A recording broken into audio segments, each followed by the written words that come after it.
Good evening, ladies and gentlemen, and welcome to round 7 of the Alfa Romeo Touring Car UK Championship. We are here on familiar territory, actually, back at Knockhill, where we were just a few weeks ago, following on from round 6 at Alton Park, where we had a fantastic showing from the likes of Greg Young, Winless, Alan Matthews, of course, eventually taking the crown in race 2. I think we've decided to come back to Knockhill to enjoy some more chaos, because if you remember, turn 1 was proving quite the challenge for some drivers at the back end on these front-wheel drive touring cars, stepping out a little bit and really finding some drivers finding it quite difficult here. We are joining the qualifying session with only 5 minutes to go, because we've decided to go for this evening a condensed qualifying session, which means that drivers have less time to get those quick laps in. Now, despite that, Knockhill is such a short circuit that it has meant that the likes of Will Inglis, who else, Alan Matthews and Rosie Hodson have been able to post about 18 or 19 laps, even in this very short 15-minute qualifying session, which is quite an impressive feat. It is Will Inglis who currently leads at the moment from Alan Matthews and then Greg Young, so the usual suspects there.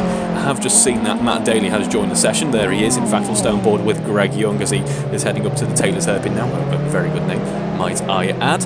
But there is Matt Daly getting ready to post his first quick lap, so we'll go on board with him as soon as we can, because I'm sure that is going to be something fairly spectacular, judging by how his warm-up lap has gone. We're looking at Andrew Brammer as well. Actually, he's posting quite a nice bit of progress at the moment, as Greg Young goes personal best and takes provisional pole, actually, a 51.5 there. As you can just see in the background, Matt Daly, we unfortunately can't join him just yet, so we'll monitor how his lap is going as he heads down towards the first sector. I can tell you, in fact, that it's gone pretty badly, it must be said, because he's come to a stop at turn 2. Will Inglis, we're all going to go on board with him, or we can't just yet, has gone purple through sector 2, very short sector 2 here. A 16.3 sees him quicker than anyone else through the middle sector of the circuit, losing out though elsewhere in the laps. Unfortunately, he remains there. And we're on board now with Paul Millman, who has posted a very nice time, leading the AM charge in P4, in fact, on the second row of the grid if he was to be mixed in with the pro crowd. That is a very impressive lap time indeed. Paul Millman having quite a nice outing at race 1 at the previous round here at Knockhill, so let's see what he can do elsewhere in this session. Meanwhile, Andrew Brammer is currently P4, actually P5 according to the timing system here. And his nearest rival in the pro running is Alan Matthews. They're about a second apart at the moment, so he will be hoping to close up that gap. But we've actually got a very full AM field this evening. We've got more AM drivers than we do pro runners, so that'll be very interesting indeed to see how that affects the dynamic of the race. It is still Greg Young sat on pole at the moment. Where is he at the moment? Let's try and find him. He's heading down towards Clark's in just a moment. There is that fantastic Earth Dreams inspired liveried car of Andrew Brammer, and of course Greg Young will be, I'm sure, really trying to get to grips with Giulietta, because I believe, I may be mistaken, he's just sold his Brera for a Giulietta, a QV, so hopefully he won't be driving his road Giulietta like he is driving this current one, because it might not last very long indeed. But he is doing a very nice job in this qualifying session, about 500th of a second ahead of Will Inglis at the moment, so very close indeed at the top end of the field. We have 3 minutes to go, and I'm sure they are going to be trading blows right until the very end. Matt Daly has rejoined, which is good to see. I believe that's some type of technical issue. Of course, these cars very powerful indeed in a straight line with that 2-litre turbocharged engine, but top speeds here only about 128, 129 miles an hour, owing to just how tight and twisty the circuit is. I presume that is going to be heading down towards turn 1, or maybe up towards the hairpin. The only real chance you get to open the taps in these Giulietta TCR cars. An improvement so far for Greg Young through the first sector, but as you just saw then, as he dipped into the second sector, I believe that was on the exit of the Arnold Clark chicane, he found himself into the gravel, which is probably going to slow proceedings down just a little bit. As soon as we can go on board with Matt Daly, I'll try and find someone else we can go on board with to just catch him. There he is there, heading up into the Taylor's Hairpin. How perfectly executed that was. That was totally planned. As Alan Matthews actually goes purple through the first sector, the all-important first sector here at Knockhill. That's where you make most of your time, I would say. We're going on board with Alan Matthews actually, as he is looking on quite a speedy lap at the moment. We can't go on board with Matt Daly, unfortunately. I can see we've just completed his first time. That was an out lap, so we'll ignore that one for now. Losing out for the middle sector, then Alan Matthews heads down, or up towards rather, the Taylor's Hairpin, and then stamps on the loud pedal up the further uphill even more. It's quite an elevation change on this circuit, heading towards the start-finish line. He's lost out through the second sector. Can he claw it back? He is oh so close to the likes of Will Inglis and Greg Young, but is still a couple of tenths off where he would need to be for provisional pole. To see the back end of the car there as he head down the dip, the back end stepping out, bouncing about even and he did a very good job to catch it. Then a little bit of a lock-up heading into turn 3, but the car didn't look too upset there. That'll be one thing that drivers have to watch out for when they got a full load of fuel on board. The cars will behave slightly differently and may provide some chaos heading into turn 1 on the first lap. Every driver on the soft tyre, rather, apart from Jack Hodson, who's gone on to the super soft tyre. We've seen this a couple of times in qualifying now on these shorter circuits. Some drivers feeling that maybe the super soft tyre is the answer. Rob Whitney trying it, if my memory serves me correctly, last time we were at Knock Hill. So maybe Jack Hodson going for that early race advantage if he feels like he can't get the job done in qualifying. He always has the start of the race to try and make up that deficit, as Rosie Hodson abandoning this qualifying attempt. We only have 30 seconds on the timer already. It's gone very quick indeed, as Greg Young is still looking for an improvement at the moment, as is Alan Matthews, as is Andrew Brammer. In fact, the track's still ramping up in this shortened qualifying session as we venture further in. Matt Daly, where is he sat at the moment? Matt Daly currently P4 in the running, a 52.0. He's very much trading blows with Alan Matthews at the moment, so Alan Matthews probably more focused on that than going for the provisional pole at the moment. Greg Young still holding that accolade for the time being. Who else is looking like they could be rivaling him in the moment? Well, Andrew Brammer, who we saw was improving, is about to come across the line. Greg Young stays the same at 51.526. The car going up onto two wheels there as he bounces over the curb there. Did a very good job of catching it just at the right moment. I believe Greg Young did actually make it across the line in time, as did Andrew Brammer. Did Willingliss as well. We might have had quite a few cars just about getting in before it hit 0 seconds on the timer. A lock up for Willingliss there. Willingliss, of course, leading one of the races last time we were at Knock Hill before it all went wrong at that very corner, I believe. Another one to watch out for there as you head through the Arnold Clark chicane is that very sneaky tyre wall there that you completely forget exists until half of your Giulietta's face is planted in it at about 80 miles an hour. Then quickly put a stop to your race, especially at such a narrow circuit. You want to be very wary of overtakes there. This is now the end of qualifying. It looks like Greg Young seems to be fairly secure on pole for the time being. Let's watch now as Willingliss heads up the uphill once again. He's still only a few hundredths of a second off where he needs to be. So if that's anything to go by, then the start of race 1 is certainly going to be very close indeed. So don't go anywhere. And just a few moments time we'll be ready on the grid for race 1 of round 7 of the Touring Car UK Championship. Don't go anywhere.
And welcome back to the action, ladies and gentlemen. Here we are at round 7 of the Alfa Romeo Touring Car UK Championship. Apologies for the slight delay there, and we have indeed started race 1. We're having a couple of technical issues on the timing side. We are currently, as Rob Whitney put it, enjoying some rallycross at Silverstone GP.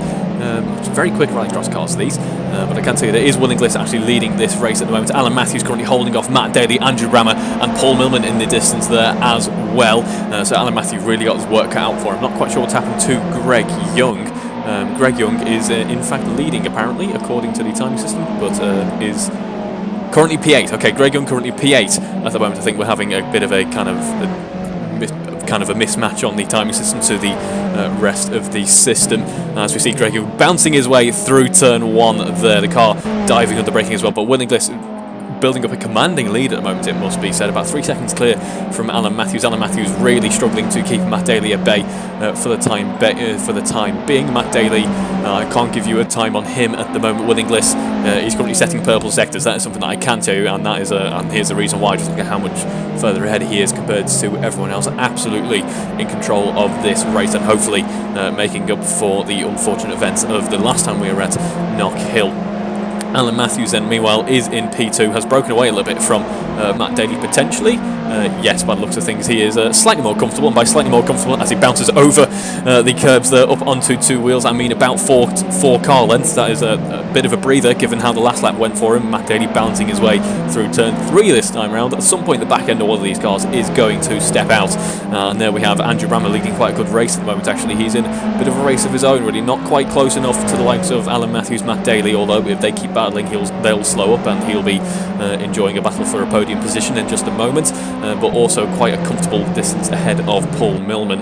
Paul Millman currently running in P5, leading the AM charge then. Rosie Hodson, meanwhile, battling her sibling as they head down towards Taylor's hairpin in just a moment's time. Is he going to go around the outside? No, he's got the inside actually. Later on the brakes, fantastic move by Jack Hodson there. Has he gone too deep into the corner? I think he has. Rosie Hodson perfectly nailing the switch back there and onto the start-finish straight. Rosie able to carry on, has a few car lengths on Jack Hodson now, in fact. Greg Young now looking to find his way past, near enough side by side with Jack Hodson as they head down to the first corner. Alan Matthews, meanwhile, ahead of Will Inglis. What's happened to Will Inglis? He's gone off at turn 1, down into P4 now for Will Inglis. He's going to be under threat from Paul Millman in just a moment. What a shame. His race prematurely coming to a bit of an end there. As you see now, Alan Matthews all of a sudden finds himself in a battle for the lead. Matt Daly, the stakes have just been risen just that little bit more as we see them about 3 car lengths apart, about 3/10 of a second rather, as they head down towards the hairpin once again. Such a short lap here, really keeps the action up at a fairly high pace. As we see Will Inglis then just 1 position away from the podium. Andrew Brammer now sat on the bottom step of the podium for the time being, although we still have 20 minutes to go in this race. Less than half a second apart, Alan Matthews and Matt Daly posting a near identical lap time at 52.5 for Alan Matthews and 52.4 for Matt Daly as he goes up onto 2 wheels once again. It's just a quicker way around that corner, quite clearly. A puff of smoke from the lockup there for Alan Matthews, I believe. He doesn't want to do that too much, or his soft tyre will soon be a little bit worn out before the end of this 25-minute race. He's a little bit slower on the exit of the Arnold Clarkson lane was Alan Matthews, and now Matt Daly is right back up alongside him. Had a look up the inside of Clark's. Wasn't going to make it stick from there. Can he be very brave on the brakes though? It looks to be that Alan Matthews already boxing off the inside for the hairpin, and Matt Daly in fact a little bit slower on the exit of Clark's actually, and it's just that little bit further back.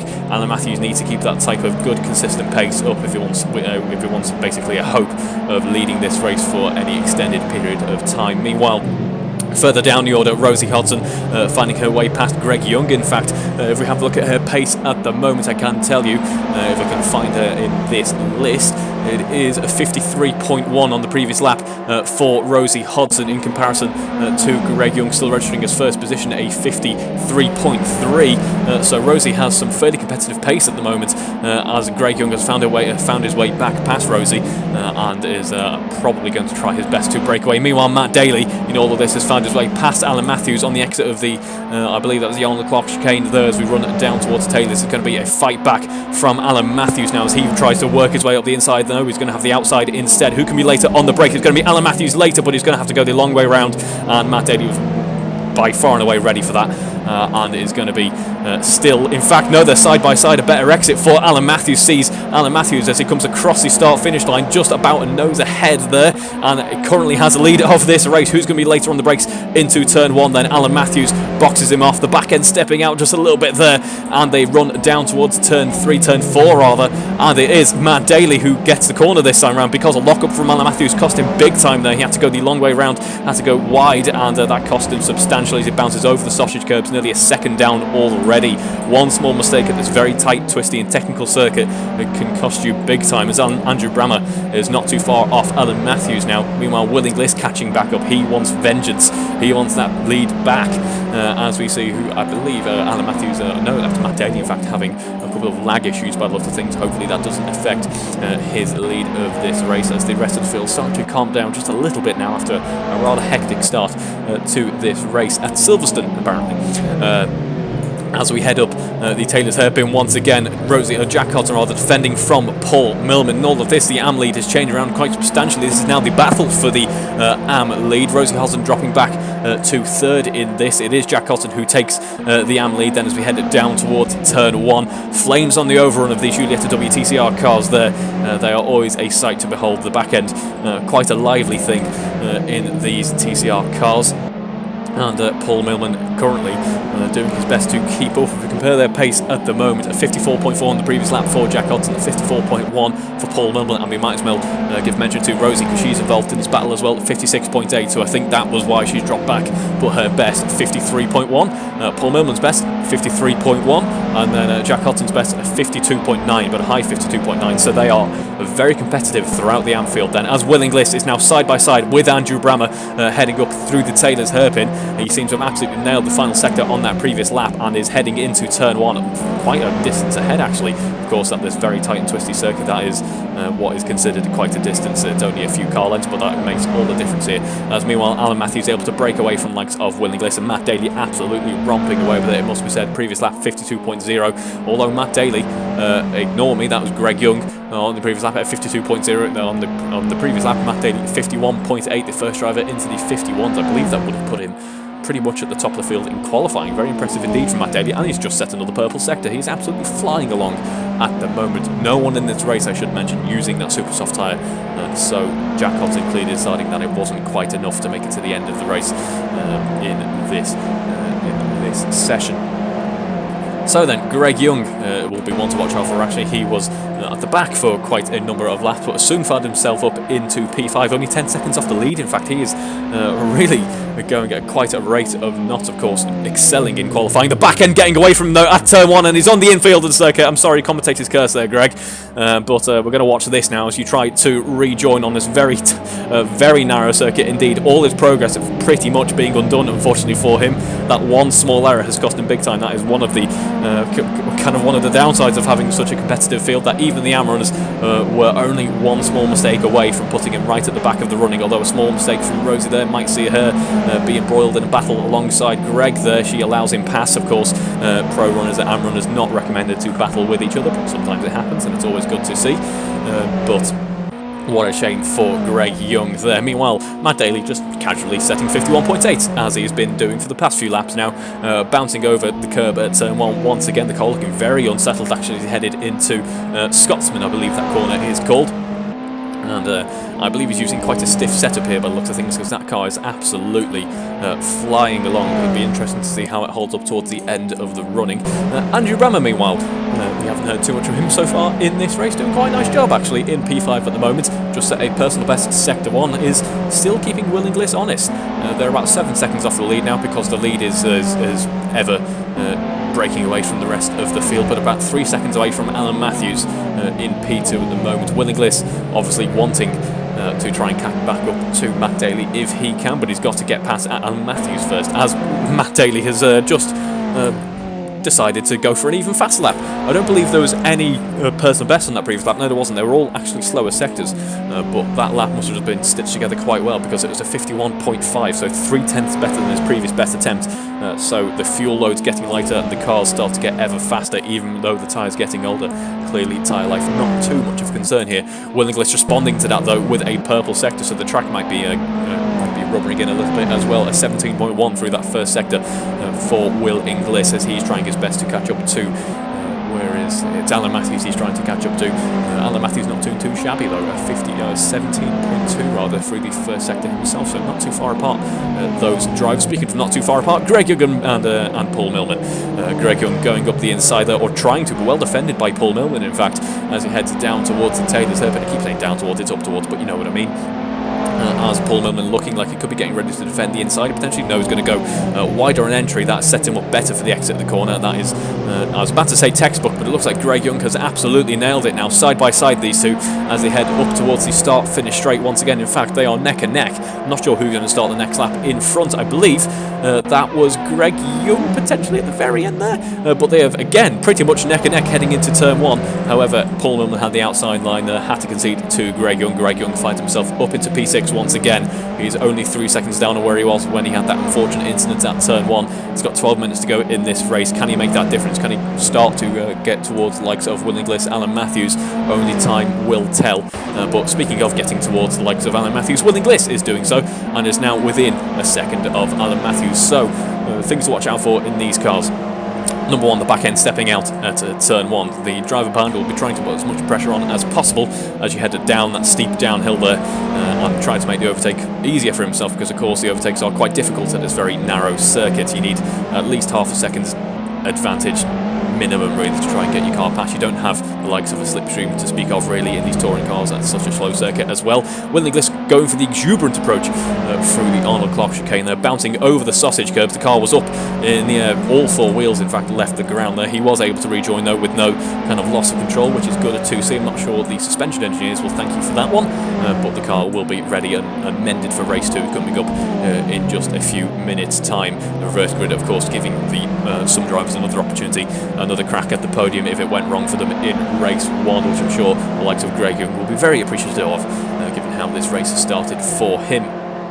So Greg Young's early career with the Juliet is not going well. Hopefully his road one goes a little bit better than that, as Will Inglis heading through turn 1, about a second and a half now between the two cars, so he's broken away just a little bit. Had Alan Matthews, he's responded to the charge from behind and it's settling in now. We are now on lap 16 of this race. The laps absolutely fly by and it's a very short circuit, and they're now only half a second apart. It is one of my favourite features of this circuit. Is so technical that substantial amount of time can be made up through each corner, and now they're only half a second apart heading down towards the Taylor's Hairpin. If he's feeling particularly brave, he might try a lunge. I think he is too far back from that at this point in time though, but he's going to be closer though as we head towards turn 1.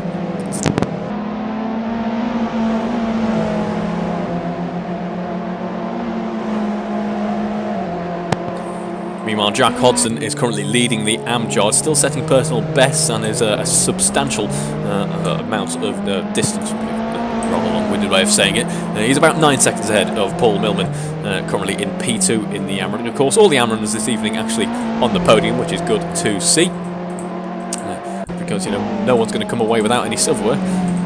Meanwhile, Greg Young actually in P6 at the moment, doing his best to catch up to the car up in front on 2 wheels and at the bottom of Leslie's there, which is very impressive indeed. He must have gone in at quite a rate of knots. Meanwhile, Alan Matthews and Will Inglis only 0.2 of a second apart as we head down towards the Taylor's Hairpin. Will Inglis going to try and go the long way round. However, Will Inglis, or rather Alan Matthews, was absolutely ready for it and has started the next lap, or will start the next lap, quite a number of car lengths in front. Meanwhile, Matt Daly still setting mid-51s, just quietly. We haven't seen too much of him for the past few laps because he is looking in control of this race. Another lock-up for Matt Daly there. Matt Daly's driving style in Julietta TCR just seems to be turn the tyres into squares. I've noticed this. He absolutely pushes to the limit there as he rides over the gravel, and the car just seems to take it really. He seems to respond well to his driving style, and I'm not sure the Pirelli thank him for that, but it certainly seems to work. It's about 6.5 seconds clear of the rest of the field at the moment.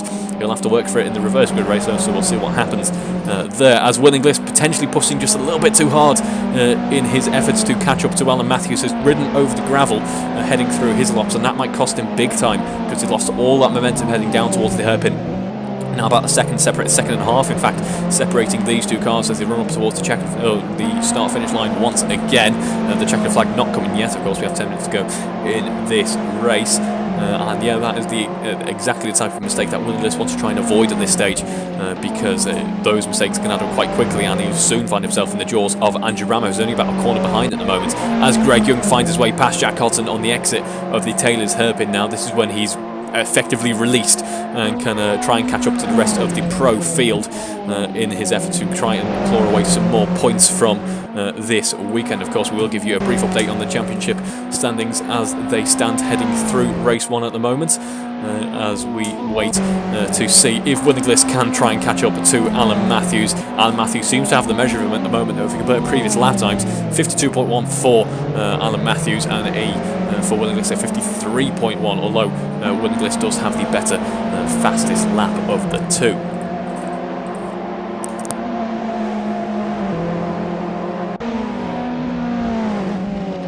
Although, having said that, Willingless responds with a 51.7, an absolutely fantastic flying lap for Willingless. Again, like Matt Daly, not a particularly kind of outstanding lap, but just one that was very well stitched together. So as we have a look at the championship standings, there were just over 5 minutes to go in this race.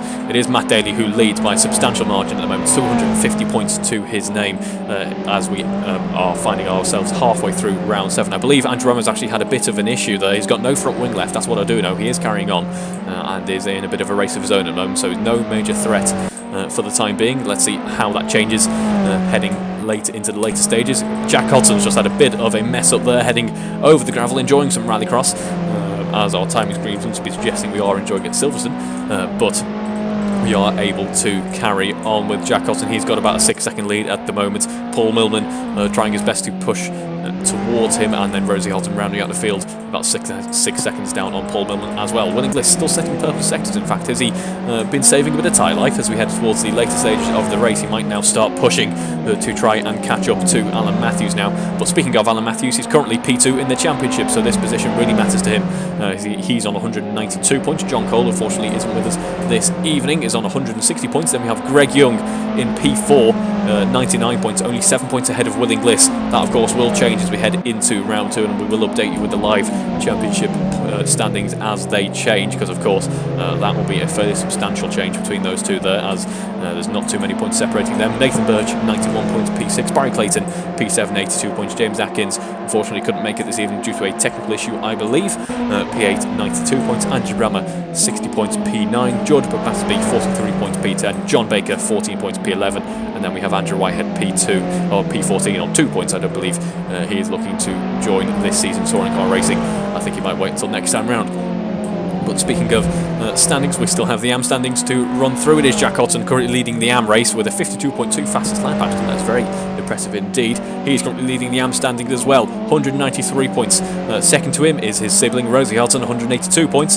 So very close indeed between those two. The sibling rivalry that we enjoyed in last season's running will continue on in this season as well. Paul Millman then in P3, 118 points, 5 points ahead of Rob Whitney, 113 points. And then we have Steve Knight, P5, 97 points. Guy Swarbrick, P6, 45 points. So a few changes to be expected for round 2. Of course, we will update you as the evening continues on. Alan Matthews, meanwhile, doing a very good job of keeping Willingless at bay, and also doing a very good job of keeping Matt Daly honest. Matt Daly had quite the charge after he got to the top end of the field, but Alan Matthews has done quite a good job of keeping pace with him. Previous lap for Matt Daly, a 51.7. Previous lap for Greg Young, a 51.8. So very close indeed between those two. Unfortunately for Alan, I'm sure he wished he had a bit more pace underneath him so he could try and catch up to Matt Daly, who's absolutely controlled this race. It must be said, a very well deserved win if it does come. Of course, 4 minutes ago, don't count anything out yet, but 8/10 separating Alan Matthews and Willingless. And those two are the closest cars on track for the time being. Although it looks to be that Willingless has got a bit of a cleaner run on the exit of the Taylor's hairpin. We might see them just have a bit of a concertina effect almost heading down towards turn 1. We'll wait for that, as Willingless did just about win out in terms of a lap time on the previous time round. Alan Matthews not looking entirely comfortable heading through turn 1, and there is Willingless looking up the inside there, just suggesting to Alan Matthews that, hello, I'm here in your rearview mirror and I'm going to try and take this position away from you in just a moment's time, especially if you make a mistake. And a mistake might come about here as they have some lap traffic to negotiate, although they've got past that with ease. Well done to Rosie Hodson for very courteously getting out of the way. It's certainly not easy at this narrow circuit here. but there's still only 3/10 between these two as we head up towards the Taylor's Hairpin. I'm sure there's going to be an attempt from Willingliss here, where he's going to go though, well defended by Alan Matthews. He pretty much put his car in the middle of the circuit there, made that Giulietta WTCR as wide as possible, and that meant that Willingliss just had nowhere to go really. He just had to sit and wait. He's going to have to wait for turn 1, the next heavy braking zone, his next opportunity to try and get past, although he's looking further down this time round. The back end on his car actually stepping out just a little bit there as we head down towards turn 3 now, where it's been much cleaner, I would say, in race 1 compared to how the last weekend at Knockhill went. Hopefully, I'm not jinxing again. Race 2 doesn't turn into Demolition Derby, because I don't think we have enough rear wings left for the rest of the season if everyone loses it at this stage in the season. It's 2 tenths apart now as we head onto his laps. They are very close indeed. That gap builds up just a little bit because I believe Alan Matthews gets a cleaner run.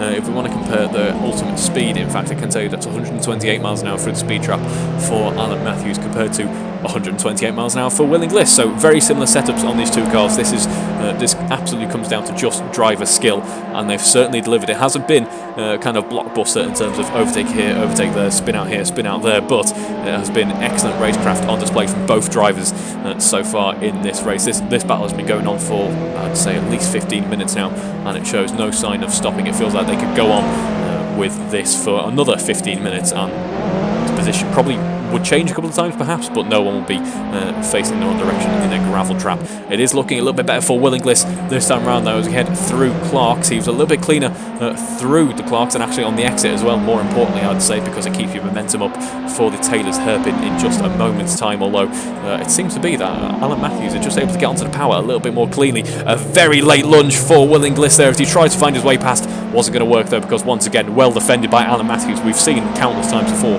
Alan Matthews on the defence is a bit of a force to be reckoned with, and unfortunately for Willingliss that force is just too great, I think, so far in race 1 though.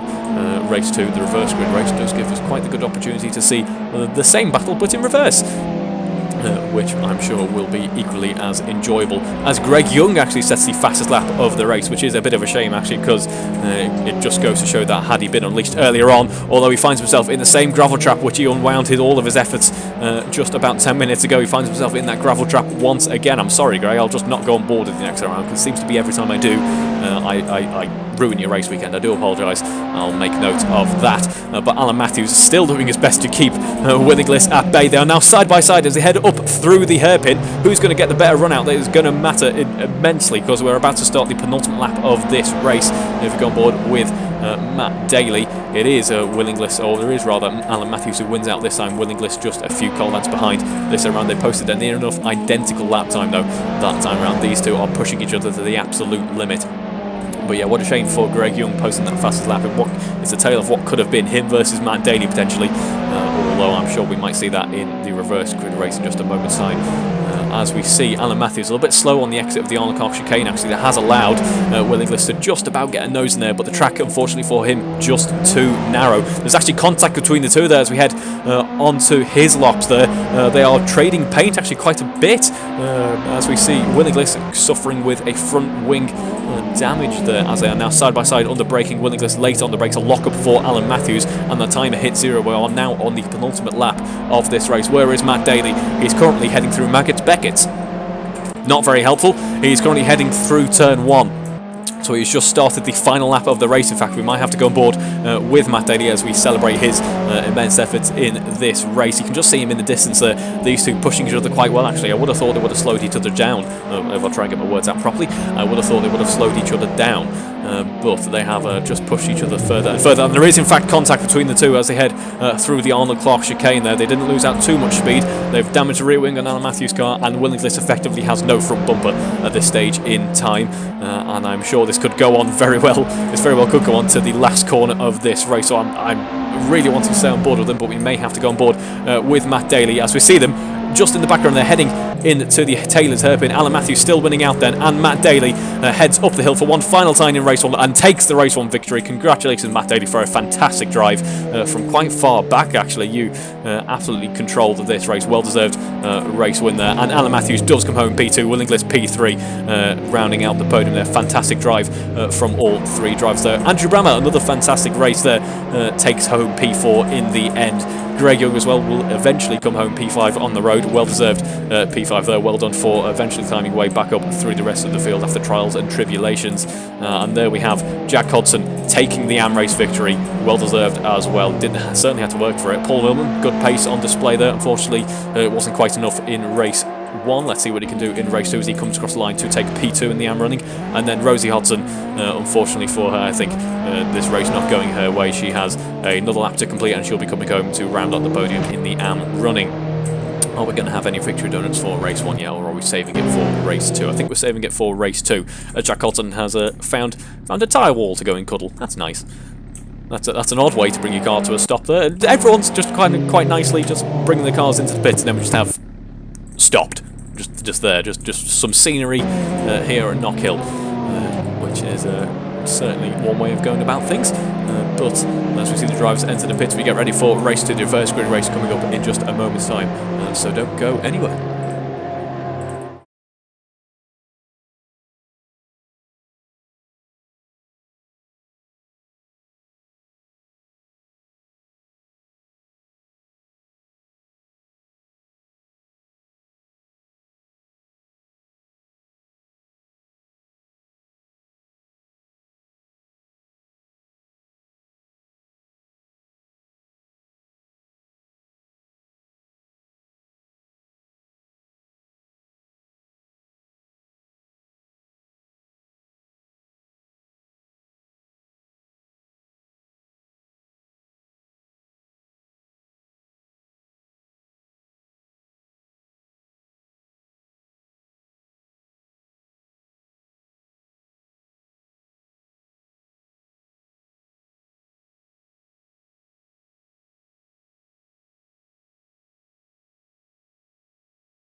And welcome back to the action here at Knock Hill. You join us with just over 30 seconds to go until lights out for race 2, the reverse grid race. It is Andrew Brammer on pole. In fact, I believe I am wrong there. It is Greg Young on... No, it is Andrew Brammer on pole, apparently. And then we have Greg Young P2, Alan Matthews P3, Will Inglis P4, Matt Daly P5. Then in the M running, we have Rosie Hodgson P1, Paul Millman P2, and Jack Hodson P3, and Rob Whitney P4. So as we wait, the revs start to rise. The drivers go to anticipate the launch. The launch, all important here at Knock Hill, because you can make substantial gains before turn 1, the carnage of turn 1. We have 6 red lights on the gantry. And we are away. Good launch for Greg Young there, as he's still wheel spinning away, but gets the jump on Andrew Brammer to take P1 away from him. He's defending him hard there. He's squeezing Andrew Brammer quite far from the circuit there, but Greg Young able to break away a little bit now as he head through the first corner. Meanwhile, Alan Matthews finds himself in P3 under threat from Will Inglis, so let's see how long he can keep that up. A very good getaway for Rosie Hodgson. In fact, it's only about a car length behind Matt Daly all of a sudden. I'm not sure if Matt Daly didn't have the best getaway, bouncing through the Arnold Clark curves, and we all go. The field spread, of course, non-existent at this stage in the race. Rob Whitney getting a better getaway compared to Jack Hodgson. He'll have his work cut out for him as he wants to try and build that points gap between him and Rosie Hodgson, which race 1 helped, but certainly not immune from threat from other drivers just yet, as we head already for the final corner of the lap. So such is the nature of this circuit. Greg Young leading then by a comfortable margin of about a second and a half for the time being. And then we see Will Inglis very much under pressure from Matt Daly. I believe they are side by side as they crest the hill there. Matt Daly, in fact, trying to have a look up the inside there, potentially. No, deciding there was not enough room. There certainly wasn't, so good call there, especially so early on in this race. Everyone's still running the soft compound tyre then for race 2. No one going to try and think of anything different, as we see Will Inglis getting oh so close to the tyre wall at the chicane there. He did a very good job of not planting himself in it, because it's so narrow there. When you do, it can rather be a bit of a cork in the bottle for the rest of the drivers, and ruin the rest of the fields race as well. As you see, Pullman and Rosie Hodgson now side by side as we head down towards the final corner once again. Rosie desperate to try and find a way past her, edging her car into bits where I don't think it will quite go, unfortunately, as there's contact between the two there, and Paul Millman is able to carry on in P6 as Greg Young still romping away with it. 51.8 already. This was the race that we were expecting from him in race 1. It will be coming late, unfortunately. He will be watching out though for turn 1, seems to be his Achilles heel at this circuit, as Will Inglis finds his way up into P4 past Matt Daly. And Matt Daly not quite getting the getaway I think we were all expecting, as he's still sat in P5 at the moment, and the circuit not easy to overtake out. He will have his work out for him, although he's got quite a comfortable points gap in the championship. Although maybe he's going to use this opportunity here heading through Clark's. No, he's not. He's going to go up to 2 wheels instead as he rides over the sausage curbs, trying to go up the inside. As we see, meanwhile, Paul Millman currently leading the AM running is about 0.4 of a second ahead of Rosie Hodgson for the time being, as we head through the Taylor's hairpin. Once again goes wide though, actually a little bit of understeer creeping in, which we haven't actually seen so far this evening, which is quite interesting to see. The difference in setup potentially not helping matters, but for whatever reason Rosie Hodgson has now found herself edging out in front of Paul Millman, and more importantly has the inside line for turn 1, being very cautious not to go too wide at turn 3 here, as Matt Daly I believe did. Oh no, unfortunately for Will Inglis, he's gone wrong once again. He's on the outside of the circuit, drops down all the way to P6. Unfortunately for him, he's going to have to work out for him once again, as he did in race 1. He probably just enjoys making it difficult for himself here at Knock Hill, as he now has to work past the likes of Rosie Hodgson, Paul Millman, and wants to try and catch back up to Matt Daly to enjoy a battle with him once again. So then, Rosie Hodgson currently leading the Amtrad from P4 on the road. Very good effort from her for the moment. Let's see if she remains in P4 on the road, as a little bit of understeer creeping in already, so that'll be one thing to watch out for, as they've got to try and get this car home for the next 22 minutes, of course, so you don't want to be overworking the tyres too early on. Meanwhile, Greg Young about 4 seconds clear of the rest of the pack. Probably one of the benefits of breaking away early on at this circuit. Probably why the likes of Jack Hodson, I believe Rob Whitney as well, tried the super soft tyres in the previous round here. If you can get that early getaway, it can make all the difference to your race later on. You can afford to be just that little bit more careful for the likes of turn 1, turn 3. You don't have to risk things when you've got such a comfortable margin to the cars behind. Paul Millman certainly doesn't know as we head through Clark's, and there's slow traffic there. That is Rosie Hodson. She's gone off. Where is that? That is on the outside of Clark's, and she was rejoining there. Had no real other options to rejoin in a safe manner. Of course, the cars come by so thick and fast, she had to rejoin at some point. And unfortunately for her, it was right as the likes of Paul Millman and Willie Gliss were appearing on the scene. Luckily, they were able to avoid with relative ease as Paul Millman finds himself in P4 on the road now. Rosie Hodson P5 and Willie Gliss P6 there. And there we have Jack Hodson, Rob Whitney, and where is Andrew Rama? Andrew Rama has come across some difficulties. We didn't quite catch what went on there, unfortunately, but he's now P9 on the road. As Paul Millman up on two wheels, that is a spectacular sight as he bounces up onto two wheels, able to control it somehow, but it's a little bit slower through the Clark curve there, and that has allowed, or the Clark chicane rather, that has allowed Willie Gliss up the inside there and into P4 now. He's already on a bit of a charge. I'd just like to mention actually, Matt Daly setting the fastest lap of the race so far with a full tank of fuel on board, a 51.4, the fastest lap we've seen so far. Fantastic effort from him. He will be very much in with a shout of the lead of this race if he keeps that current pace up. Greg Young, our current leader, in the low 152s at the moment. So not quite the quickest car on circuit, so certainly watch out for Matt Daly and what he can do later on. First though, he's going to have to navigate Alan Matthews, and as we saw in race 1, he is a bit of a tricky guy to battle. He's certainly good on the defence here at Knock Hill. As he heads through the Arnold Clark chicane, he has set a purple sector, in fact a 17.1, so he is responding to Matt Daly's charge from behind and is looking forward to a bit of a battle with him, I'm sure.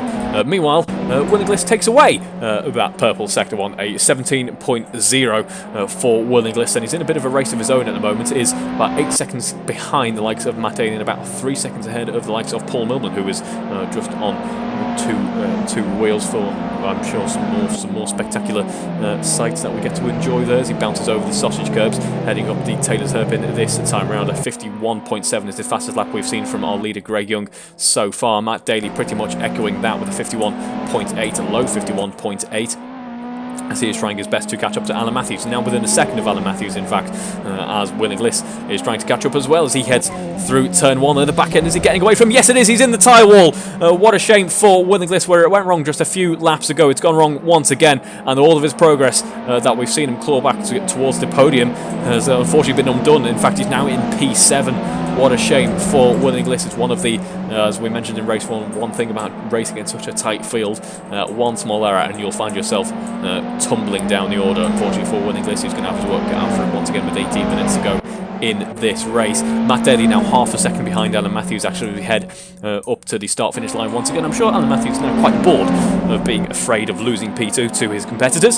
He enjoyed it throughout most of race 1 and he's settling in to enjoy it throughout most of race 2 as he dives on the brakes there, the back end getting a little bit lively for him heading into turn 4. And we now head towards the chicane. Something happened to Greg Young. No, it hasn't. As we see Greg Young, in fact, looking quite comfortable at 51.6, his previous lap, his best lap of the race so far. So Jack Hodson and Willie Gliss now trading positions as Willie Gliss is on another recovery drive. Unfortunately for him, I think he's just ran out of luck on a number of occasions in this championship. It's probably cost him substantially. We've seen him throughout many qualifying sessions. He's had the pace to rival, to challenge for provisional pole, or to challenge for pole rather.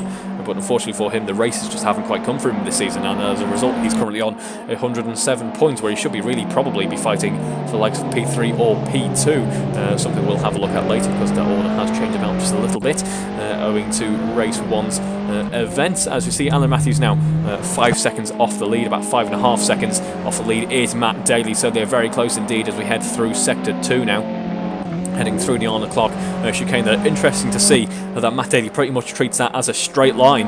Now you have to be very wary of that. It can make you up quite a decent bit of time, but you have to be wary of that tyre wall on the inside, and then of course the sausage curb on exit, which can fling you up into the air and can make you lose the back end of the car. So he will have to be very brave in trying that as he's battling Alan Matthews. As we see now Rosie Hodson rather getting overtaken by Willie Gliss. Willie Gliss now up into P5 on the road, so this recovery drive is actually going quite well when you bear in mind that just 2 minutes ago he was down in P7. Meanwhile, Andrew Rama up into P7. Speaking of P7, Rob Whitney in P8 at the moment against Jack Hodson. Jack Hodson, this race not going his way really. He had some impressive pace in race 1, but unfortunately it hasn't really come to fruition in race 2. His best lap so far at 52.5. He is currently running P9, last of the AM runners, currently in P4 in the AM running. Rob Whitney currently with spots on the podium, given that he's had much less experience, much less track time compared to everyone else in this weekend, doing quite a good job, it must be said.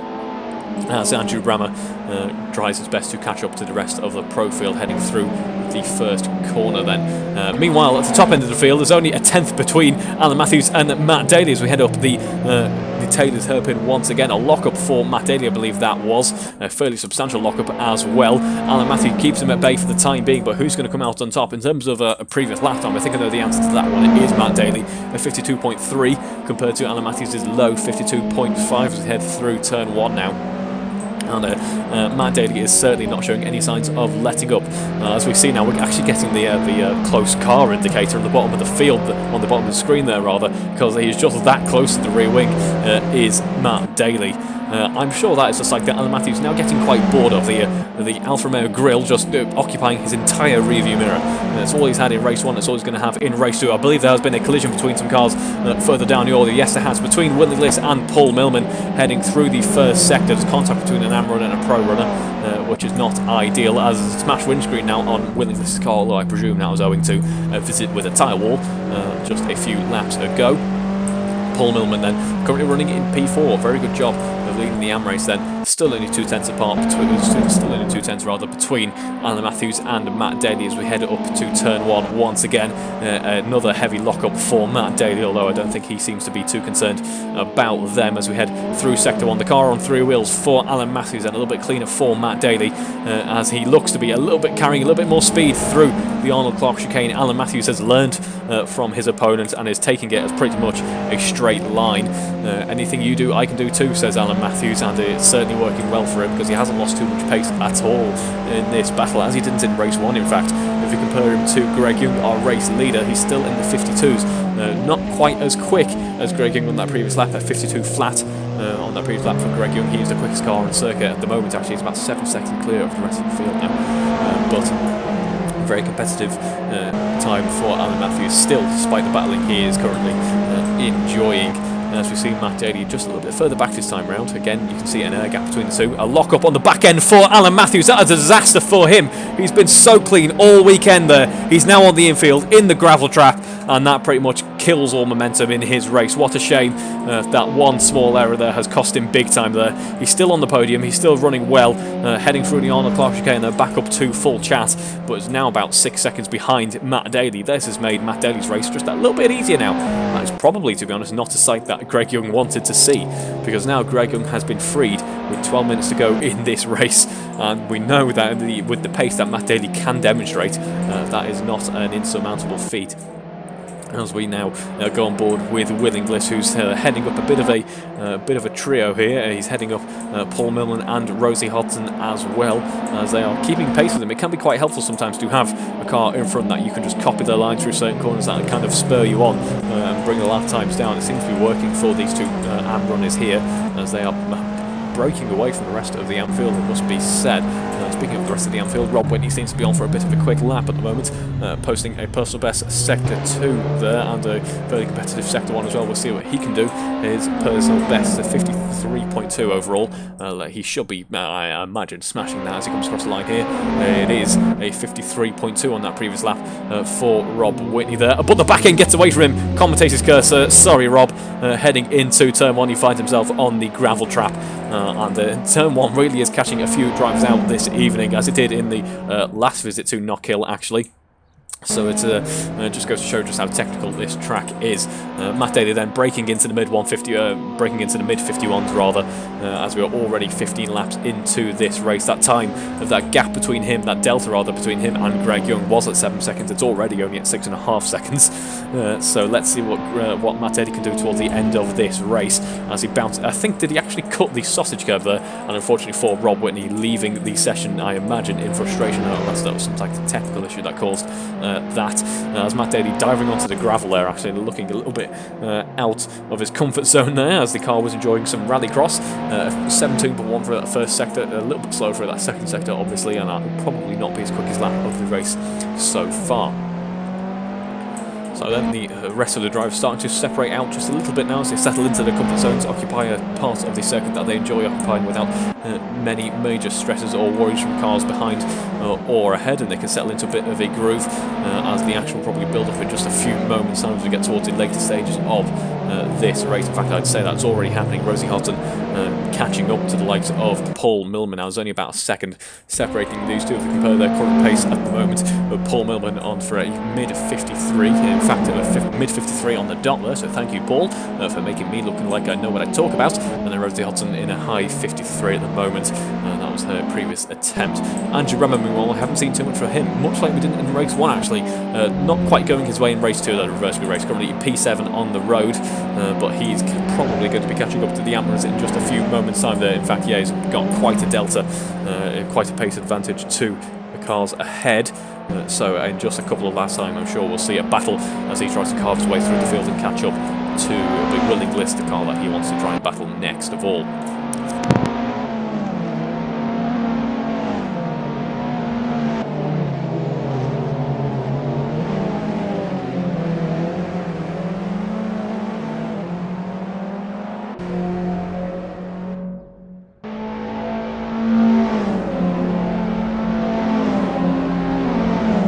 And as we settle into the later stages of this race, now would be a good time to give you a brief update on the championship standings as they are after race 1. It is Matt Daly extending his lead in the lead of the championship, then 275 points now. Anna Matthews P2 210, John Cole stays the same, Greg Young P4 109 points, 2 points ahead of Willing Bliss, and that will be building up ever so more, I would suggest, given that he's currently leading this race. Willing Bliss, of course, having those difficulties just a couple of laps ago. Willing Bliss P5 107 points, Nathan Birch remaining the same, P6, and then the next runner we have this evening is Andrew Rammer P8 72 points. He should be catching up to the likes of Barry Clayton or Nathan Birch if he takes a few points away from this evening's racing.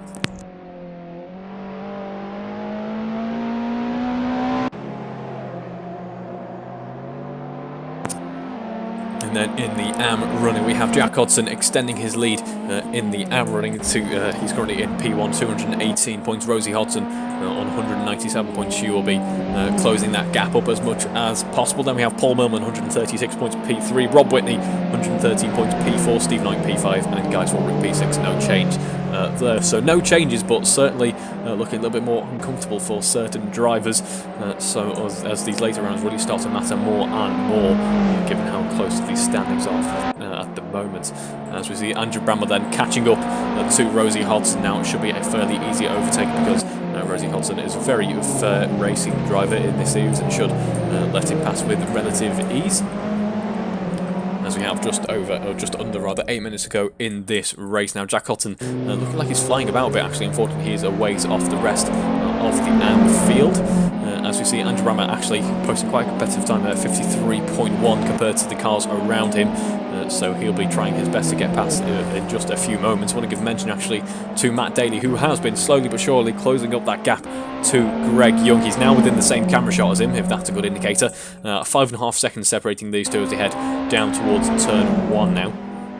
As he's using, look at Matt Daly, they're using as much of the track as physically possible, actually going onto the pit exit there as he sets the car up for turn 1. That is not something I've seen all too often, but that is, I'm not sure what the regulatory bodies would think of that one. Luckily we don't really have any, because this is of course the world of the AROC racing leagues where we just enjoy having fun instead. As we now go on board with Rosie Hodgson, who's about 0.4 of a second ahead of Andrew Rammer. She'll be looking to let him pass in just a few moments. How far away is the next car for Andrew Rammer? It's about 11 seconds ahead. It's not an insurmountable feat, especially if Willing Bliss is struggling with the car, as we've seen a few laps ago now. It can certainly be closed up that gap. So Andrew Rammer wants to stay in this one because anything could happen towards the later stages of this race. I can't remember, was it the previous round? It was either Greg Young or Willing Bliss who was doing such a good job of leading for so long before. With just 2 or 3 laps to go, it all went wrong and he basically tumbled to the bottom of the order. So certainly anything can happen. I'd just like to mention as well that the commentator curse appears to have been lifted for Greg Young, which is... Oh wait. No. Have I killed Greg Young? No, I haven't. Okay, good. He wasn't coming into camera shot for a second there, and I thought I'd ruined his race once again. Unfortunately for Greg, as I was saying, fortunately for Greg, the commentator curse appears to have been lifted, and is doing a very nice job of leading this race as he locks up the back axle heading through the Taylor's hairpin. It's always a sight to behold these Giulietta TCRs. They are very enjoyable race cars to watch, especially at these tight British circuits. And as we now head down towards turn 1 once again, Matt Daly, the gap between these two staying pretty much the same. As we have a look at, actually, seems to be working quite well for her. Rosie Hodson seems to be on a bit of a different setup compared to everyone else, as Adjabram has now got past Rosie Hodson up into P6 on the road then. Of course, Paul Millman leading the AM running, but Rosie Hodson has a bit of a different setup, it seems to be. She's got a little bit more downforce on this car, which is, to be honest, probably something I would go for, of course. You have some relatively long straights, but it's still quite a twisty circuit. Is Knock Hill, although there's no majorly slow corners. 123 miles an hour through the speed trap compared to 128 for the rest of the drivers there. As Paul Millman set his best lap of the race so far, a 53.1, so getting oh so close to those high 52s. Rivaling the best pace of some of the pro runners at the moment. Very good effort from him in this race. This should close him up nicely in the championship standings, or rather break him away from the likes of Rob Whitney, which is very important in these later stages of the championship. Rosie actually wants these next few races to go well for her. I believe she's clear of the halfway point margin now, which can be demoted. Oh gosh, I can't think of it. Ignore me entirely, I have no idea what I'm talking about. She's currently offer a D safety rating, the rest of the Amrons on for a C at the moment. As Willingless sets his best lap of the race so far, a 51.6. Is that the best lap we've seen throughout the race? No, that goes to Matt Daly, that 51.4 that we saw a few laps ago. Very impressive indeed. Unfortunately, his charge towards the lead of this race seems to have come to a bit of an end, which is very unfortunate indeed, as Willingless currently in a bit of a race of his own, then about 7 seconds behind Alan Matthews and about 12 seconds ahead of Paul Millman. If you compare Alan Matthews and Willingless, their pace, it is a 52.1 on the previous, no, 52.4 rather on the previous lap for Alan Matthews and a 51.6 for Willingless, so he should be closing up. It's just whether or not he has enough laps to start thinking about a move. I don't think he does, unfortunately, but anything can happen here at Knock Hill. Paul Millman, meanwhile, on for a personal best as it goes. I think he's looked after his tyres quite well, and as the fuel loads get lighter, the track gets even more rubbered in. The times start to tumble down now. Losing out through Sector 2 and heading through the Taylor's hairpin now. He has got Andrew for company, so he'll, I imagine, after getting this quick lap in, will want to start thinking about conceding the track position to allow the pro runner past. A good recovery then for Andrew Ram. He seems to have a bit of a slow start, but seems to be settling in quite nicely now, unfortunately for him. I'm sure he wishes this race was just that little bit longer, but there is always the final few rounds of the championship, as Paul Millman on that previous lap posts a 53.2, so matching his previous best lap then. Meanwhile, we haven't seen too much from him, going on board with Greg Young as he heads through the first corner. The back axle, as it gets unloaded, the weight transfers to the front end of the car, completely locks up, sending a puff of smoke into the sky, and those back tyres will be given quite an uncomfortable ride at this stage in the race, I am sure, as they're more hexagon-like or square-like probably for some drivers, as they head onto the gravel. Just a little dip into the gravel as he tries to use as much of the track as possible. Willingless still setting personal best times at this stage in the race, so I think a few drivers have looked after the tyres quite well, maybe learned from race 1. Of course, you build experience throughout the weekend, and there's starting to settle into a bit of a window of decent pace here. So it's 51.666, which is slightly scary for him at least, but he's closing up to Alan Matthews here. Unfortunately for him, I don't think it's going to be enough, as the gap now stands at about 6 seconds between those two drivers. Meanwhile, Andrew Rammer looking to find a way past Paul Millman at some point. It's not going to happen in the Arnold Cox chicane. It is just so close there, so tight, heading through what is effectively a straight line for quite a few drivers now, I think. And the gap standing at about 0.3 of a second. The Taylor's hairpin, his next best opportunity to find a way past now.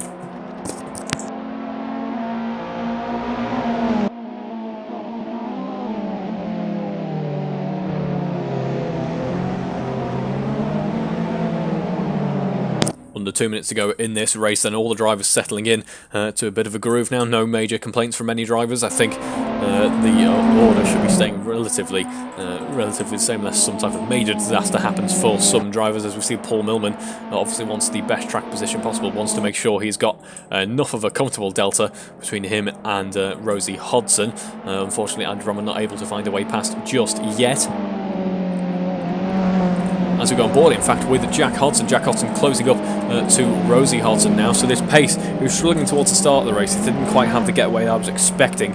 but that seems to have come to him now in here in race 2. Maybe another driver looking after his tyres as he bounces up onto 2 wheels there. It looked like he was going to understeer towards the gravel trap. Caught it just at the very last moment though, which is very good to see. The battle will be continuing on there. The gap standing at just under a second now, so Rosie absolutely nailing the second sector, potentially owing to the setup on her car. I don't know. I'm just giving an uneducated guess here as we headed down the start-finish straight. Once again, this should be where Jack claws it back, and that seems to be happening now slightly quicker overall on that previous lap. Meanwhile, Andrew Ram is still trying to look for a way past Paul Milman. These two are the closest cars on track at the moment. And lock up for Rosie Hodson there. This battle actually really does matter for the championship standings. The points deficit not too insurmountable between these two, and this, of course, a battle for the lead in the championship. As I believe it did go the way of Jack Hodson last season. So this is retribution for Rosie here, as we see Greg Young looking to lap these cars. How will this affect the dynamic of their battle? Both cars getting out of the way, or rather Jack Hodson getting out of the way. Rosie doesn't need to just yet. We are, of course, now on the penultimate lap, about to start the final lap. This plays into Rosie's hands quite nicely indeed, as we see Paul Milman there still under threat from Andrew Brammer, and Rosie Hodson breaking away from her sibling that she spent the past few laps battling with. This has worked out quite nicely for her as we now start the final lap of this race. I was about to say let's go on board for Greg Young with a bit of a closing parade lap, but we don't need to. He's very much in shot here as we're looking at this battle between the two AM runners. As a lock-up for Rosie here, that might cost her a little bit now as we have the run down towards Scotsman, and then of course the on-the-clock chicane. And it seems to be we've just gone out of shot here. Let's see what happens now as we go back on board with the likes of Rosie and Greg here. Greg finding his way past Rosie now, which may allow Jack to claw his way back towards her now. If we compare their previous lap times, it cost Jack pretty substantially actually, at 54.1 compared to Rosie's 53 there, as Paul Milman battling it out with Andrew Brammer. In fact, as we can see Greg Young coming up towards the finish line here. It is side by side for Paul Milman and Andrew Brammer, but it is Greg Young who crosses the line to take the race 2 victory. Congratulations, Greg. I think that is well-deserved payback for race 1. Matt Taylor coming home P2, a fantastic point haul for him this weekend. Alan Matthews again, another fantastic point haul for him. He's certainly had to work for it. It hasn't been easy riding for him at all, but he will come home to take P3, round out the podium here in race 2 then. And then we have Willie Gliss coming home in just a few moments' time.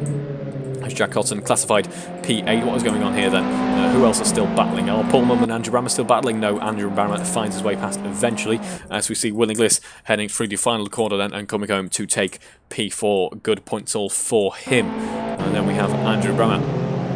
Again, another well-executed race, a good set of points to take away from this one, as he has eventually found his way past Paul Milman. Paul Milman will be coming home to take the AM race victory. Congratulations, Paul. A fantastic drive there, just whittling away really at the lap times there. Did a very good job, no major complaints for him, I am sure, as Jack Hodson, Rosie Hodson rather, comes home P7, and then we have Jack Hodson coming home P8, rounding out the AM running.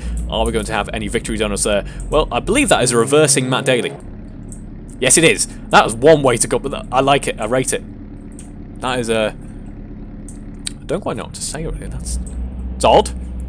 I mean, it does get, it certainly draws attention. Oh, is that trying to initiate a donut? Because if that was, I'm sorry, Matt, but we just caught you out there for failing miserably as he dives his way into the pits then. Who else are we going to have? Some more featured donuts? No, I don't think we are. I think they've seen Matt Daly's attempt and are now afraid of embarrassment.